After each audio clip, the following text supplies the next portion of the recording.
Boa noite. É um prazer recebê-los em minha casa. Creio que essa é uma oportunidade de apresentar a vocês um pouco da minha vida, daquilo que passei até aqui. Eu prezo muito a família, porque eu creio que a família é um projeto de Deus. Sou pastor aposentado e estou 6 anos, mais ou menos, que eu me aposentei, mas ainda estou firme na obra, porque creio que este é o propósito de Deus para cada um de nós.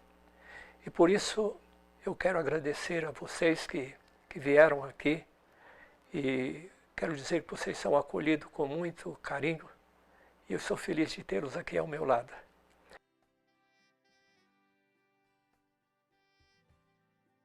Quero começar falando alguma coisa ainda da minha meninice.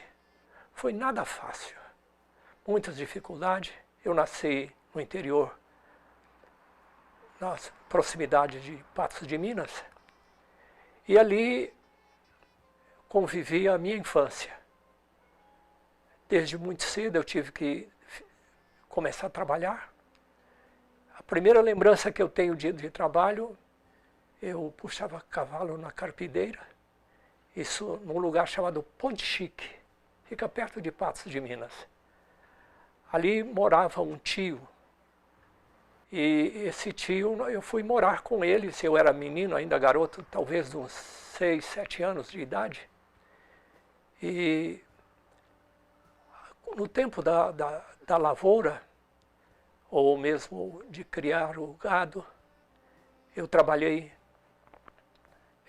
algum tempo, até que aconteceu algumas coisas lá que, coisa de menino, eu tive que sair de lá fugido e não foi nada bom. Mas eu tinha sempre o voltar para casa, e a casa que eu falo era a casa da minha mãe. Ela morava na cidade e eu estava na roça. E ela estava na cidade porque não tinha jeito dela ficar mesmo. Porque naquele tempo era muito difícil, principalmente para uma mulher viúva, 5 filhos. Que fazendeiro que queria ficar com uma família complicada dessa? Então, eu resolvi ir para a cidade também. Fiquei um tempo, depois fui ajustado. Quando eu falo ajustado, naquele tempo eu falava ajustado é quando faz um contrato de trabalho. A minha mãe então fez um contrato de trabalho verbal, né? Eu fui trabalhar numa fazenda para um senhor perto do Arraial do Limão, na Mata dos Fernandes. Ali não era um serviço fácil, porque era candeeiro de boi. Para vocês que não sabem, o candeeiro de boi é aquele menino que vai à frente com uma guilhada para abrir as porteiras. E como era distante da casa até onde era a roça, ou lavoura, então eu tinha que ir a cavalo. Então eu ia na frente, a cavalo, e as porteiras eram um pouco inclinadas, justamente porque quando soltasse ela pudesse fechar por si mesma. E esta era a colheita do milho. Então, num carro de boi daqueles, cabiam mais ou menos uns 12 balaios de milho, se falava por balaios, eram as medidas, e eram balaios bem grandes. E num determinado dia aconteceu um fato interessante, mas para vocês verem como foi ou como é a vida da roça, principalmente para um menino distante dos pais e trabalhando para pessoas estranhas. Eu fui na frente o suficiente a cavalo, suficiente para chegar e abrir a porteira, mas eu acabei me atrasando um pouco e a porteira era muito pesada, custei a abrir, encostando no cavalo, o cavalo que ia empurrando a porteira para ela se abrir. E ali, como eu demorei um pouco mais, os bois chegaram antes da hora, e não deu para desviar e a roda do carro pegou no morão da porteira. E esse homem ficou tão enfesado, mas com tanta raiva, que veio e ferroava o cavalo meu, que eu estava montado, com aquele ferrão que ferroava os bois. E o cavalo saiu disparado, e ele correndo também com o cavalo atrás. E eu agarrei ao pescoço do cavalo, porque o cavalo era em pelo, ou seja, não tinha uma riata, não tinha nada. E no correr, passava por entre as árvores, as costas, foi rasgando a camisa aqui, e eu encostado no animal, e chegava a sangrar. E eu segurando com toda a força que eu tinha, mas por fim as forças acabaram. E eu caí, eu me lembro que ele veio ainda com muita raiva, e ainda tirou o cinto e me bateu bastante mesmo. Eu fiquei muito revoltado, coisa de menino, mas também numa situação daquela, eu fiquei até a pensar em vingança. Quando eu crescer eu vou matar você. Mas eu sentia muita dor. Bom, chegando lá, a mulher do fazendeiro se condoeu de ver eu e curou as feridas. Como não tinha remédio, era água de sal que passava. Pode imaginar a água de sal naquele ferimento como era. A gente chegava a chorar de dor. Mas tudo bem. Passados uns dias eu tive que ir com ele e a gente levantava bem cedinho, fazia minhas tarefas. Eu tinha que levantar cedo, buscar o cavalo no pasto, preparar as tralhas para o trabalho do dia. E nesse dia era o dia em que a gente ia levar o milho para vender na cidade. Lá no Chapadão, no alto, passava a estrada de caminhão. E eu na frente puxando o cavalo depois que a gente debulhou os milhos, colocou em 4 sacos, 2 sacos em cada animal, um do lado do outro, fazia aquele amarrio aqui, e a gente seguia. Beirando a cerca de arame, e aí aconteceu uma outra coisa que não podia acontecer. Ao passar perto do arame farpado, rasgou o saco de milho, que esparramou o milho para todo lado. Pode imaginar o que aconteceu. Eu não sabia o que eu fazia, se eu cuidava do animal, se eu cuidava do milho, ou se eu corria de medo do homem. E com tudo aquilo, passou, mas me veio uma ideia na cabeça. Eu não vou ficar mais aqui não, eu vou fugir. E de fato, naquela noite eu me preparei, fiz minha trouxinha de roupa e desci. A casa tinha um baldrame, e embaixo então ficava bem alto. Mas eu fiz uma corda amarrando a coberta e o lençol, fiz uma corda amarrado no catre. Catre é a cama de ferro, ou melhor, de madeira, bem pesada. Eu desci e fui embora. Não sei nem que hora era aquela, sei que era muito tarde da noite. Eu esperei o povo tudo dormir para me fazer a minha fuga. E de fato eu fui embora. Para mim estava tudo bem, né? Muito alegre, porque agora eu ia para minha casa, a casa da minha mãe. Ia sair daquele povo tão malvado que fazia comigo. E quando eu peguei o Chapadão, que era a estrada que ia até a cidade, era mais ou menos umas 3 léguas a distância de lá onde eu estava até a cidade onde morava minha mãe, que é Patos de Minas. Tinha que passar no meio de uma selva, uma mata, e dizia que aquela mata era mal assombrada. E eu, menino, nem lembrava disso não, mas quando cheguei lá, aí me veio na cabeça, aqui é mal assombrado, o que eu vou fazer? Meu Deus! E eu comecei a olhar e com medo, olhava assim um arbusto daquele, parecia um monstro, parecia um bicho. E o cabelo ficou crespo nessa hora e eu fiquei com muito medo. E corri em direção à cidade. Corri com toda a força que eu tinha. E mais na frente, quando eu estava mais ou menos no meio da mata, né, inclusive com as encruzilhadas que tinha lá, onde morreram as pessoas ali, eles colocavam uma cruz. Eu olhava aquele, o cabelo ficou, e eu tremia de medo e comecei a correr. Enquanto eu tinha força, eu corri. Quando acabou a força, eu caí de frente aqui assim, fiquei quietinho, assim, se for até bicho, vai pensar que eu estou morto e não vai ligar para mim. Foi até que eu recuperei o fôlego e, de novo, corri, até que eu pude olhar para baixo e ver lá as lâmpadas acesas da cidade. Que alívio! E eu segui até cantando. É uma canção antiga que eu dizia assim: vou-me embora, Sadonha, amanhã de manhãzinha.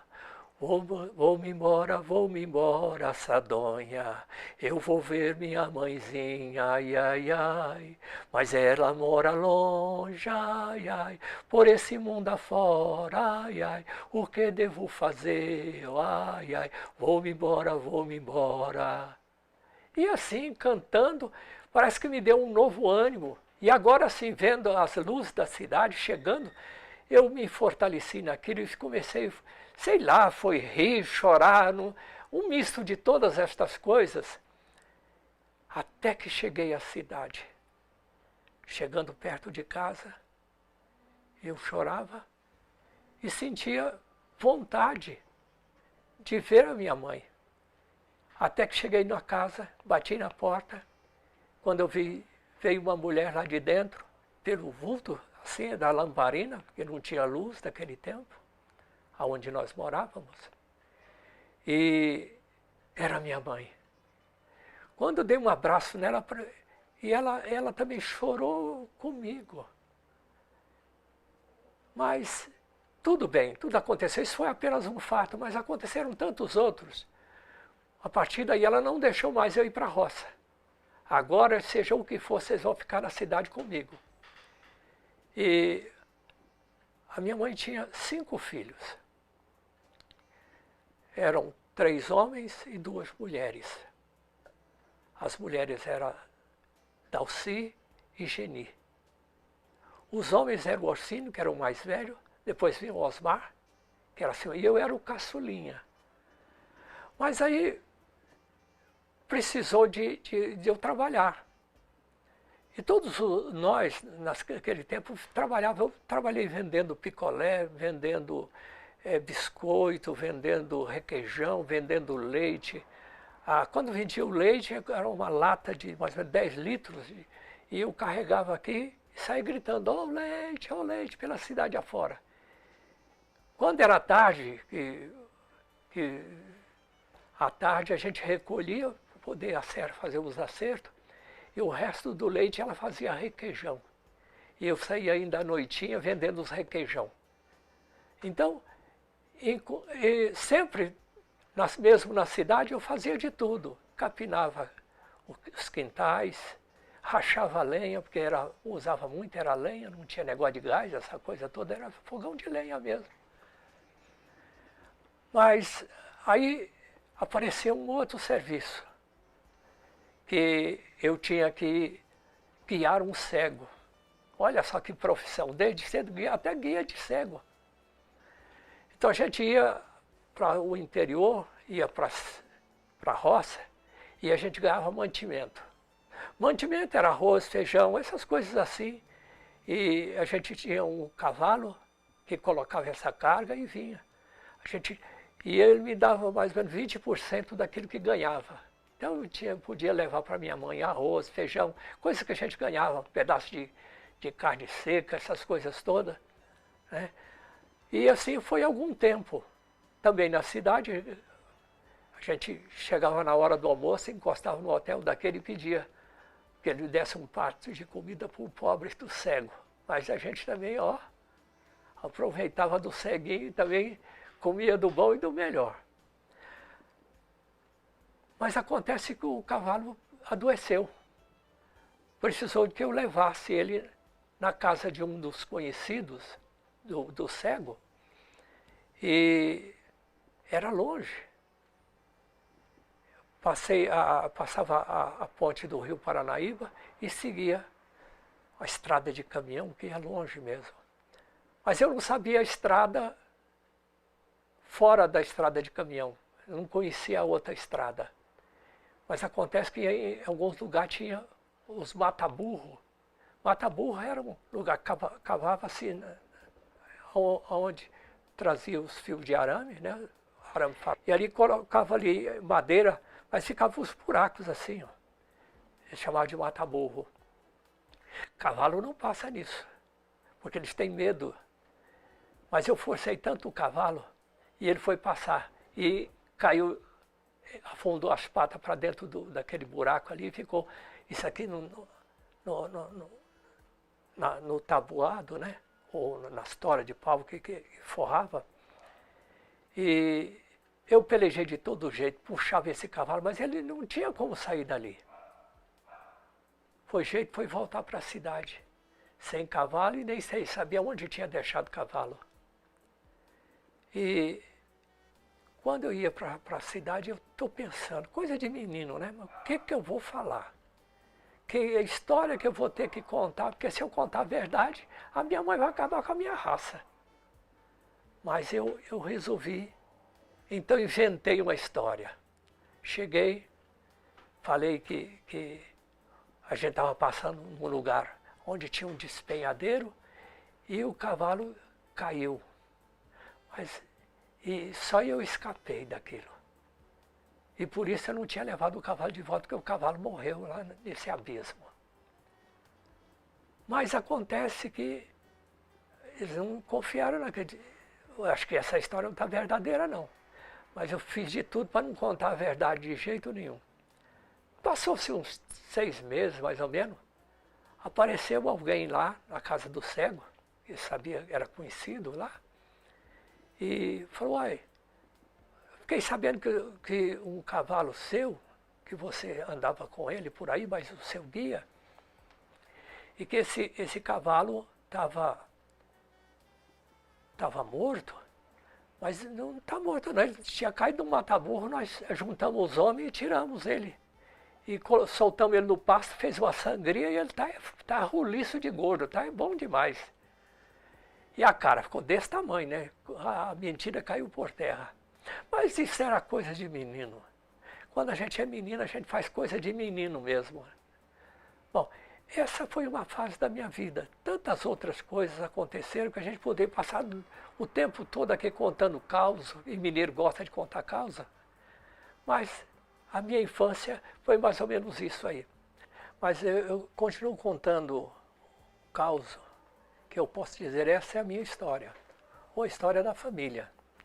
Porque muitas coisas aconteceram, há outras coisas ainda interessantes do tempo da infância, eu vou deixar para uma outra ocasião.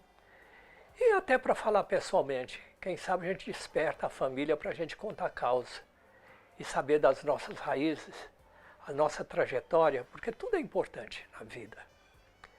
Às vezes a gente não valoriza aquilo que tem, mas creio que por onde a gente passa, e o tempo em que se passa, é importante, porque faz parte da vida nossa, daquilo que escrevemos a nossa própria história, contando, quem sabe uns para os outros, a gente conheça melhor a trajetória da família até chegar aqui.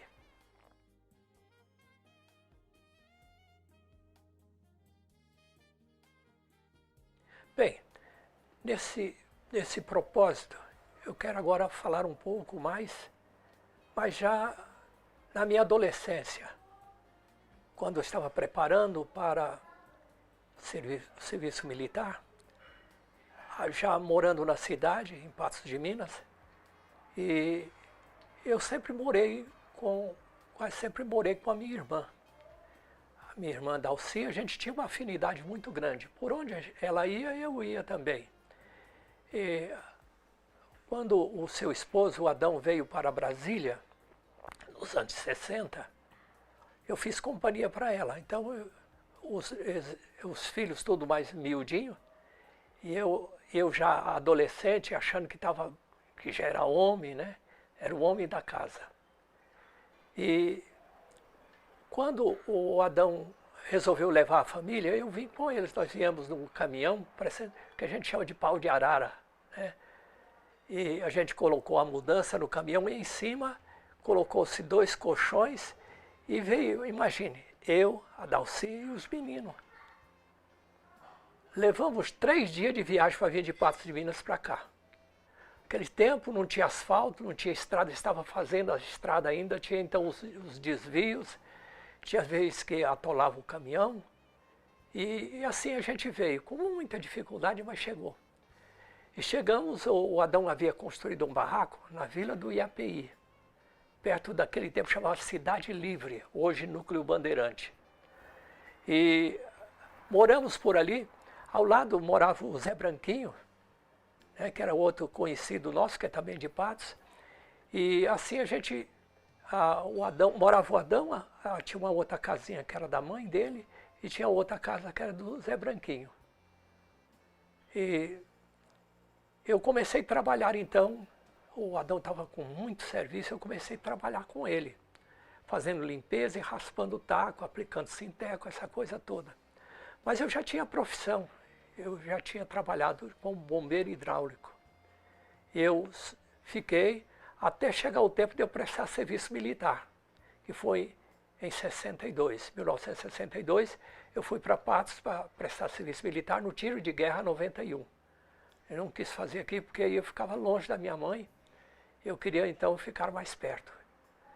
Depois que terminei o tiro de guerra, o serviço militar, eu fui para a cidade de João Pinheiro, meu irmão trabalhava lá, ele era mestre de obra, construía, e eu trabalhei, então aprendi a profissão de bombeiro hidráulico. E por isso, agora quando já morando em Brasília, eu pude então, depois que passou esse período que eu trabalhei com o Adão um tempo, mas depois eu fui arrumar serviço para trabalhar dentro da minha profissão. Eu tinha o ferramental todo preparado para isso e trabalhei na Asa Norte. Um fato interessante aconteceu e esse já volta a ser uma parte bem importante da minha vida. Nós trabalhávamos na construção civil, eu era bombeiro hidráulico e tinha vários pedreiros, ainda a gente estava construindo ali numa superquadra da 312 Norte, que era a casa, os edifícios que formavam a superquadra. E essa quadra era do IAPB, naquele tempo não era INSS, era cada ramo tinha seu instituto. IAPB é Instituto dos Bancários. Estava construindo e eu era bombeiro hidráulico, estava trabalhando lá.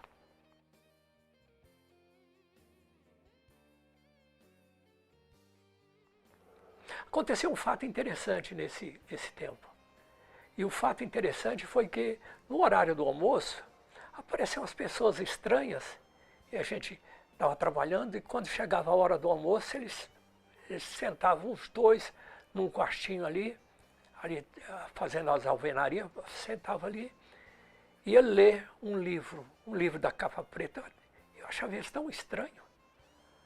E eu aproximei deles um determinado dia, e eu estava lendo esse livro. Eu puxei conversa com eles, acho mais para atrapalhar eles do que outra coisa. E depois desses dias eu comecei então juntei os companheiros e a gente foi fazer zombar desses. Aí que fiquei sabendo que eles eram crentes. Era uma turma de crente que tinha lá. Era um povo todo estranho. E todo dia, na hora do almoço, eles tinham que ler aquele livro. E a gente chegava lá e rodeava eles lá, começava a contar piada e ria, aquela coisa toda, distraindo eles. Eles não zangavam com a gente, saía, ia para outra repartição, outro lugar, para ler o livro deles. A gente ia para lá de novo, ia contar casos e atrapalhar eles, era isso mesmo, né? E aquilo para a gente era uma alegria, um gozo, sei lá o que aconteceu, bobagem da gente mesmo. Mas aquilo me intrigou, porque apesar da gente fazer tanta coisa assim, eles não ficavam com raiva da gente. Um determinado dia eu resolvi, ir meio escondido dos companheiros, e conversar com esses dois que eu achava estranho. Falei, que livro é esse que vocês tanto lê? Ele falou assim, aqui é a palavra de Deus. Mas e Deus tem palavra assim? Tem. Aquilo me intrigou, que aquilo era a palavra de Deus e que eles liam, estava num livro. Falei, será que Deus tem uma palavra também para mim? E um dia eu resolvi ir escondido e assuntar o que ele estava falando. Aí eu me interessei por aquilo e eles, com muito bom gosto, falou a respeito daquele livro e falando de Jesus, falando muitas coisas da vida cristã. Aquilo mexeu comigo. Mexeu comigo e eu passei então, falei, escuta, tem jeito de eu adquirir um livro desse? Ele disse, tem, se você quiser a gente traz para você. E eu encomendei o livro. Isso foi numa sexta-feira. O fim de semana ficou comprido, porque eu queria ler esse livro. Eu mesmo ler o livro, para ver se era do jeito que estava falando ou não era. E assim eu fui leitor da Bíblia durante uns 6 meses, mais ou menos, sem falar nada para ninguém. Mas eu vi que alguma coisa em mim estava mudando. Eu não sabia o que era, mas a mudança aconteceu. Comecei a perder o gosto por todas aquelas coisas que eu antes fazia, porque naquele tempo eu cantava moda sertaneja. Então eu e o Adão, meu cunhado, tinha uma dupla e depois formamos um trio, chamava Trio Central. Olha só que nome, né?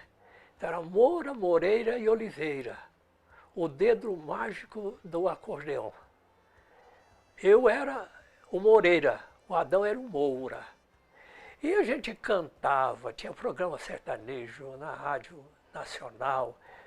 E fomos a primeira dupla que inaugurou o primeiro programa sertanejo na Rádio Alvorada. Abrimos o programa sertanejo da Rádio Alvorada e então a gente tinha um compromisso semanal. A gente ia para cantar as modas sertanejas naquele tempo. Então, e isso era o meu passatempo. E eu perdi gosto com aquilo. E fiquei um tempo meio afastado de tudo. Trabalhava durante a semana lá e à noite eu tinha alugado um quartinho lá mesmo perto. E ali dormia. E no final de semana eu dormia, ficava na casa da Dalci, minha irmã. E isso mais em 64, foi no fim do ano, eu terminei a obra e vim trabalhar para um outro lugar. E quando foi em fevereiro do ano de 65, aconteceu que não era uma terça-feira de carnaval. Eu estava angustiado, um peso, aquela coisa toda. E foi quando então eu ouvi um povo diferente cantando. E eu até perguntei para Dalci, Dalci, o que esse povo está cantando ali? Eu falei, ali é os crentes, eles que estão cantando. Eu falei, eu vou lá. Eu sabia que crente gostava de Bíblia, eu peguei minha Bíblia e coloquei debaixo do braço e fui. Era aqui em Taguatinga Norte, era uma capelinha de madeira. E eu cheguei na porta ali, olhei, assuntei naquela terça-feira, tinha um grupinho lá, que eu fiquei sabendo que era um grupo de oração. E eu sentei no último banco, ali prevendo que eu não sabia se tinha que pedir licença, se tinha que comprar ingresso, eu não sabia nada. E foi quando, então, ali sentado, sentei no último banco, porque se eles zangassem comigo, eu saía dali e ia embora. Mas aí uma pessoa dentre os crentes lá percebeu que eu estava lá e ele veio para o meu lado. Veio com um cantorzinho, que dizia que era Inário, que tinha os hinos dos crentes. E ele estava cantando, e como eu gostava de cantar, né, ele veio e me mostrou para me ajudar ele cantar, eu cantar com ele. Eu cantei meio desengonçado porque eu não conhecia a canção dos crentes. A hora que tinha que subir com a voz eu descia, a hora que tinha que descer eu subia e a gente ia naquela toada. Mas terminou e ele me segurou no sentido da prosa, né? Querendo saber alguma coisa, até que os outros veio me abraçaram, me receberam tão bem. E eu fiquei assim até sem jeito. E ele me convidou para tomar um cafezinho. Fui tomar um café. E ele perguntou onde eu morava. Eu falei, eu moro aqui na QNG. A minha irmã mora aqui na QNG 10. era um pouco para cima da igreja, que ali era 25, ali onde é a igreja. E eu fui levar ele até lá. Depois ele veio me trazer, eu fui levar ele, e assim a gente ficou e conversando, e a prosa estava tão boa que quando a gente assuntou já era mais de 1h da madrugada. E a gente ainda estava andando para um lado e para o outro. E ele me convidou para que no domingo eu fosse na igreja. E eu aceitei o convite. E voltei lá. E disso eu não saí mais de lá. Realmente a coisa aconteceu.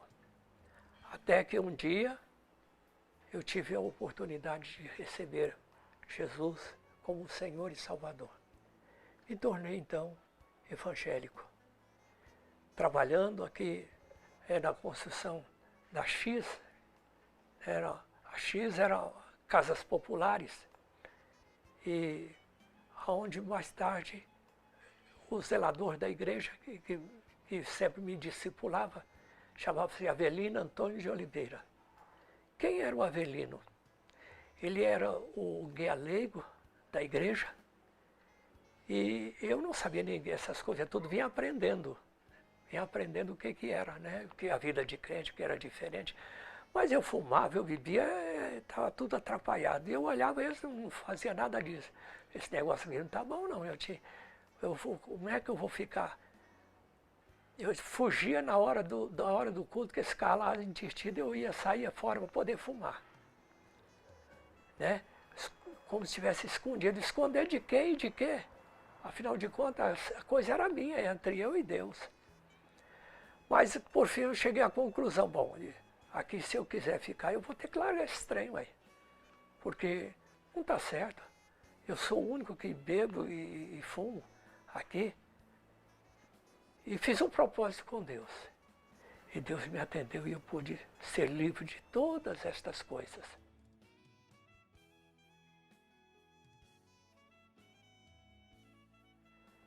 Passado algum tempo, a gente agora firme na fé, isso foi no início de 65, em outubro ainda de 65 eu fui recebido por batismo e profissão de fé. E fui então agora jovem, me enturmei com os jovens da igreja, e a gente fazia teatro, a gente saía fazer evangelismo na praça, ali no Mercado Norte, fazia teatro na igreja, tinha um salão próprio, a gente fazia o teatro, fazia peças de Natal e outras coisas mais. Era muito animado, um povo fervente mesmo. Mas uma coisa interessante nisso, que o evangelho, que foi muito bom na minha vida, eu quis trazer então para a vida da minha família. Falei com a Dalci, e a Dalci, não vou querer esse trem não. Eu deixei para lá. E o Adão disse, você também vai ficar aí o quê? Você está indo para a igreja dos crentes para arrumar crente para casar com você aproveitar, né? Não, porque as moças lá é mais direita do que as de fora. Falei, não é isso não, você vai ver. Mas uma coisa eu fiz. Todo domingo eu levava os meus sobrinhos, que são os filhos da Dalci, eu levava para a igreja. Levava eles todos. Era um rapaz solteiro com 6 para 7 filhos. 7 filhos, já pensou que coisa? Mas foi bom que firmaram na igreja. E é interessante, a Dalci mesmo vendo a mudança, que até o comportamento dos meninos foi diferente, ela acabou indo para a igreja também. Se converteu e tornou-se uma bênção mesmo. E assim pôde ter ali, a família começou então a chegar. Mas eu comecei a ver entre as moças, porque eu sabia que eu não podia ficar solteiro, porque eu tinha fraqueza na carne. Eu precisaria me casar o quanto mais rápido. Mas aí eu tinha que escolher.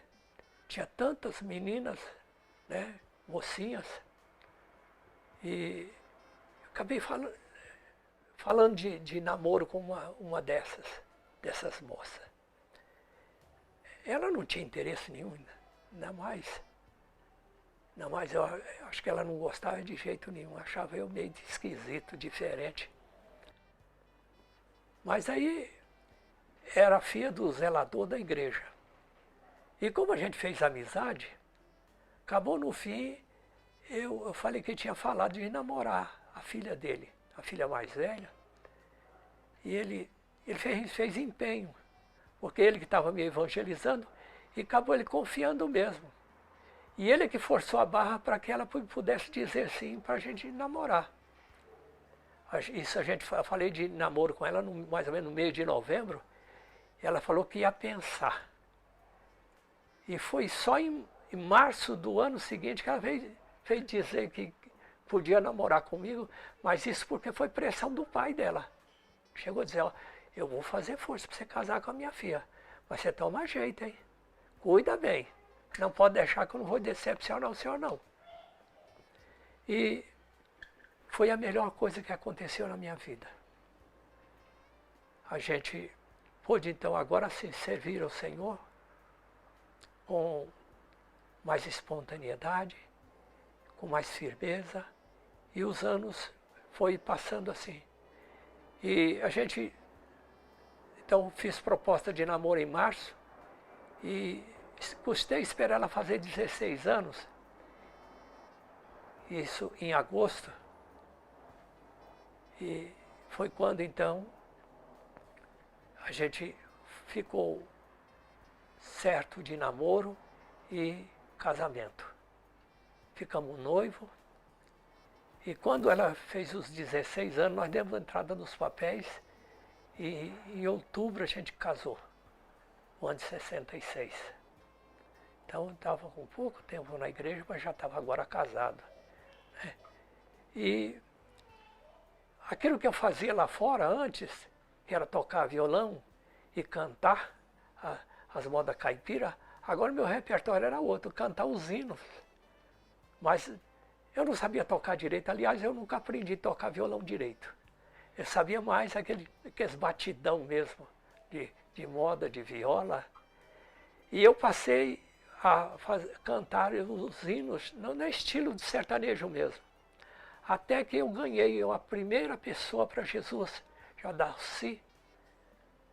o Darcy Faustino de Souza, que hoje já ele foi para Rondônia como missionário. Também já jubilou, já aposentou no Ministério Pastoral. E ele também veio do sertanejo. Nós fizemos até uma dupla. E o pastor da igreja chamava nós de os Caipirinha de Jesus. E a gente, de fato, nos cultos a gente cantava.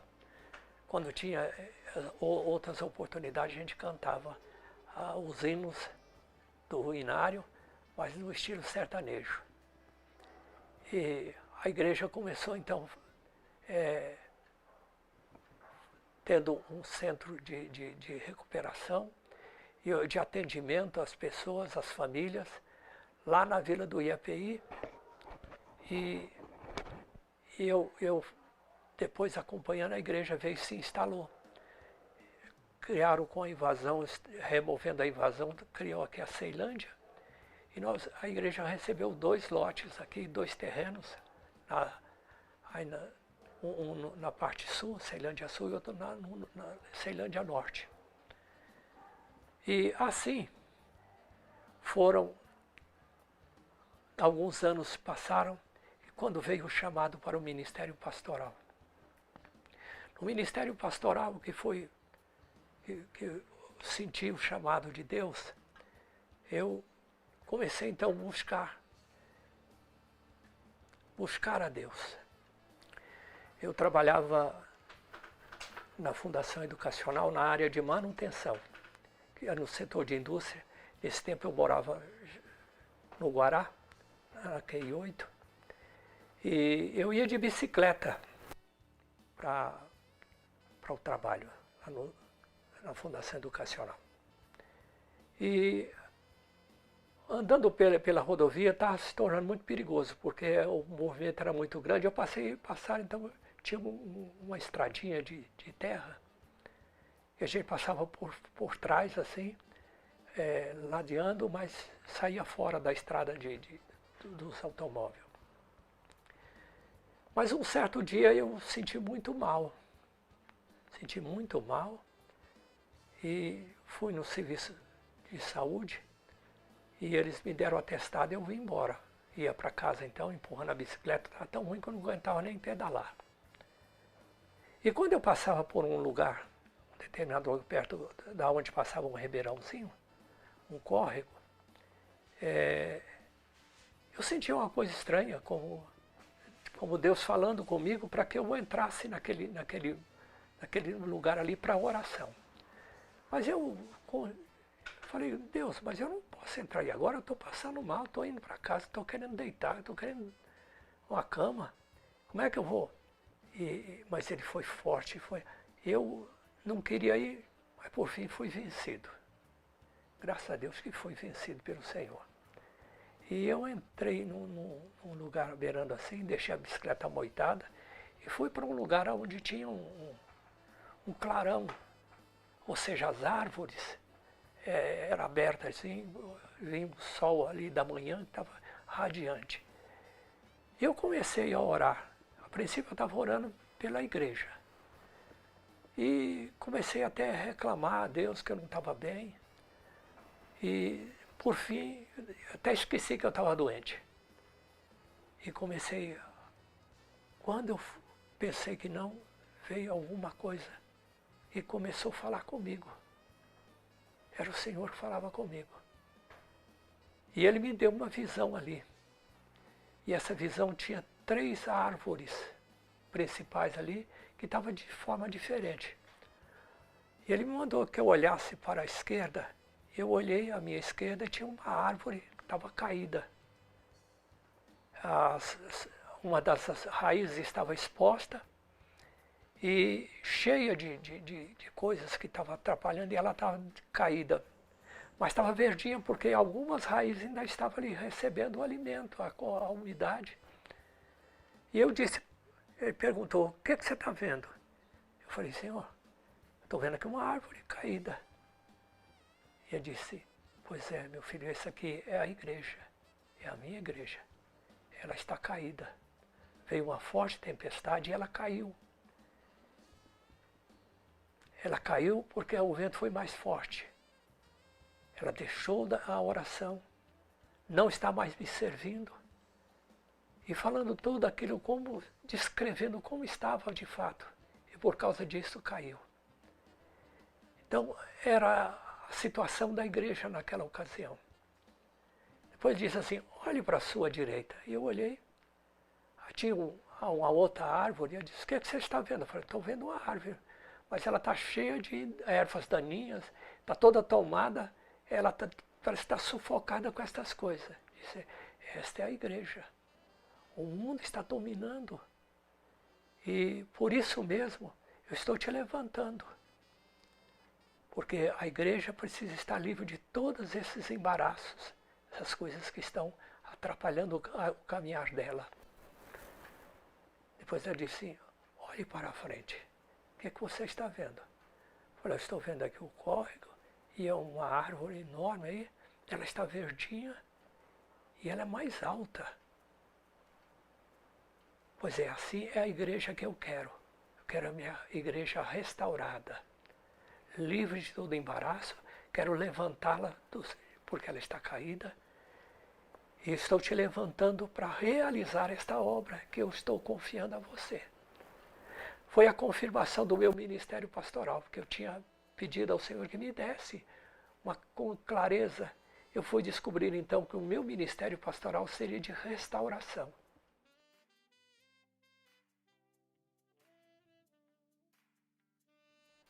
E assim foi durante o tempo em que eu fui pastor. Aqui eu era pastor de tempo parcial, porque eu trabalhava fora, trabalhava na manutenção, na Fundação Educacional. E passei num concurso, fui trabalhar na Telebrasília. Lá na Telebrasília, comecei fazendo desde o básico, cavando valas e colocando manilhas e passando a cabeação para o telefone. E quando passei nos primeiros dias, as primeiras semanas, foi apresentado então agora um setor de construção de rede, que é a rede telefônica. Eu me apresentei e o encarregado daquela sessão, depois que a gente estava na minha entrevista, ele descobriu que eu era crente, viu que era diferente. Disse, você é crente? Eu disse, sou. E não vai dar certo. Eu falei, não vai dar certo por quê? Não, porque crente é enrolar demais. Até agora, crente nenhum serviu para nada, porque são mole, não faz o serviço direito, fica só lendo Bíblia e não faz nada. Eu falei, não, então o senhor está errado, porque aqui não trabalhou crente nenhum, não. Porque o crente, pelo contrário, eles são honestos e aquilo que é para fazer, eles fazem. Ele diz assim, estou pagando para ver. Eu falei, então tá bom, você pode pagar. É o meu propósito. E assim, eu entrei numa turma, tinha as equipes de serviço, tinha um caminhão, e tinha todo o ferramental e tudo, e a gente começou a trabalhar. Logo no primeiro mês, no final do primeiro mês que eu estava trabalhando nessa turma, o chefe da turma lá entrou de férias. E um desses que era mais velho lá na equipe, começou então a ser respondendo pela chefia da nossa equipe. Mas ele tinha dificuldade de leitura de projetos e eu como eu já havia trabalhado na construção e tudo com projeto, falei, eu posso te ajudar? Pode. E eu comecei então a fazer a interpretação direitinho daquilo e a equipe começou então a trabalhar bem. E quando terminou o tempo, que chegou o chefe, voltou ao seu lugar, o chefe queria aumentar, fazer mais uma equipe, criar uma outra equipe. Aí colocou o Sebastião, que era esse que teve a dificuldade de leitura, e o Sebastião disse, não coloca eu não, porque ó, se saiu bem, porque esse moço aqui, ó, ele que interpretava direitinho aqui, que estava dirigindo. Eu estava só com o nome de encarregado, mas ele que estava fazendo todo o serviço aí. Aí o chefe então resolveu então deixar a equipe comigo. Eu fiquei como o chefe da equipe. Só para encurtar, no terceiro ano que eu estava ali trabalhando, eu fui eleito operário padrão da Telebrasília. Isso mais ou menos no meio do ano. E no final do ano, eu fiquei em segundo lugar de todas as faladas equipes e a Telebrasília. Então foi da holding principal, que era a Telebrás. Eu fiquei como operário padrão também. E então, aquilo que dizia que o crente não é falso, que o crente não trabalha, eu pude provar com o meu serviço. Porque o temor a Deus faz com que a gente trabalhe direito. Crente não é mole, crente é honesto, crente serve de fato. Porque ele tem que ser testemunha onde ele estiver.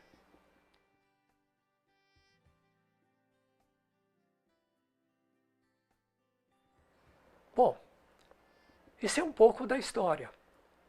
Mas houve o meu chamado e começou então em Goiânia, onde começou um curso teológico, eu fui fazer por extensão. De modo que a gente ia, todo final de semana, a gente ia para Goiânia e lá passava o final da sexta-feira à noite, o sábado e terminava no domingo. Então, durante 5 anos, para a formação teológica. E com eu fui então designado, a primeira igreja foi a igreja do Núcleo Bandeirante, primeira nomeação, 1975. Fiquei lá 3 anos, depois fui para Ceilândia Norte, fiquei 2 anos, fui para a cidade do Gama, mais 4 anos, vim para Taguatinga Norte, que era a minha igreja, fiquei 4 anos, fui depois para a Asa Norte, a Igreja Metodista da Asa Norte, fiquei 2 anos, vim para Taguatinga Central, fiquei 6 anos, E foi quando então o Senhor me chamou para um tempo pastoral de tempo integral. Ou seja, eu tinha que deixar o meu serviço, a minha profissão, e agora dedicar só ao Evangelho. Tempo integral. E coloquei à disposição e o bispo me mandou para o interior de São Paulo. Fiquei lá na cidade de Igarapava, 4 anos. Fundei uma igreja em Tuverava, que tinha parado o trabalho já há mais de 15 anos. Foi restaurado ali. E depois fui para a parte sul de Minas Gerais, em Poços de Caldas. Ali fiquei 2 anos, depois fui para o Mato Grosso do Sul, fiquei 10 anos. E durante esse tempo todo, Deus foi dando graça. E de maneira que a igreja por onde eu tenho passado, houve um bom crescimento. Formamos outras igrejas no Mato Grosso do Sul, foram 5 igrejas que foram implantadas durante o meu ministério. E essas coisas não é para vangloriar, mas para dizer como Deus foi bom em ter me dado direção, porque a obra quem faz é Ele, a gente não faz nada a não ser obedecer. E se a gente é obediente, realmente a coisa acontece. Finalmente me aposentei. Voltei para Brasília, em Taguatinga, que é o cantinho que Deus me deu, que é os dias que a gente está vivendo. Louvo a Deus porque Ele me trouxe e eu tive que parar o meu ministério também, porque eu fui acometido de mal de Parkinson, e de modo que a igreja estava realmente crescendo, caminhando rápido, e eu caminhando devagar, porque essa tal de Parkinson faz a gente começa, tem muitas dificuldades. E essas dificuldades foram aumentando, eu tive que renunciar para que a igreja pudesse crescer. E eu então louvo a Deus, porque tudo isso foi para a glória de Deus.